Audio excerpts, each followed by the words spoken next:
ياسين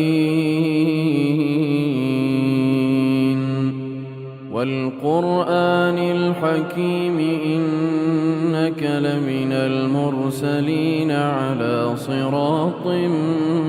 مستقيم تنزيل العزيز الرحيم لتنذر قوما ما أنذر آباؤهم فهم غافلون لقد حق القول على أكثرهم فهم لا يؤمنون إنا جعلنا في أعناقهم أغلالا فهي إلى الأذقان فهم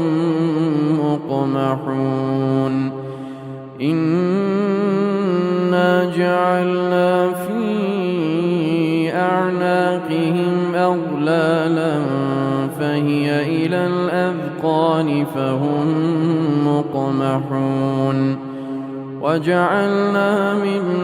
بين أيديهم سدا ومن خلفهم سدا فأغشيناهم فهم لا يبصرون وسواء عليهم أأنذرتهم أم لم تنذرهم لا يؤمنون إنما تنذر من اتبع الذكر وخشي الرحمن بالغيب فبشره بمغفرة وأجر كريم إنا نحن نحيي الموتى ونكتب ما قدموا وآثارهم وكل شيء أحصيناه في إمام مبين واضرب لهم مثلا أصحاب القرية إذ جاءها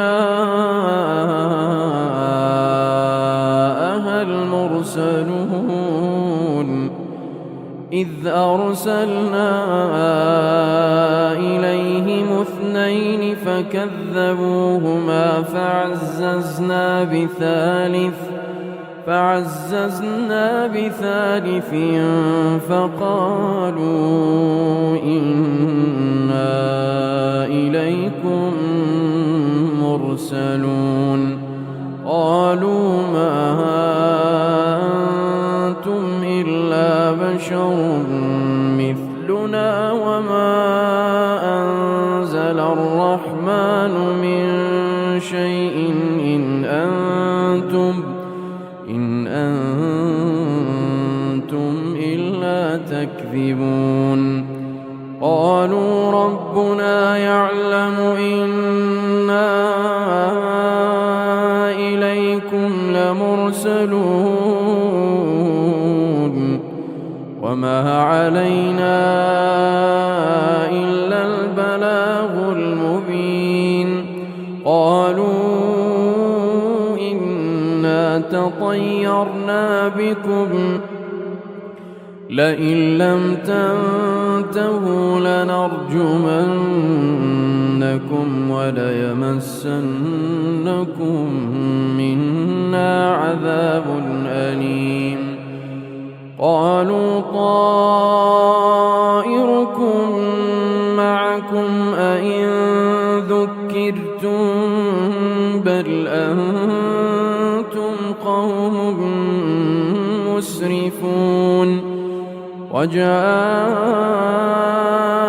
من أقصى المدينة رجل يسعى قال يا قوم اتبعوا المرسلين اتبعوا من لا يسألكم أجرا وهم مهتدون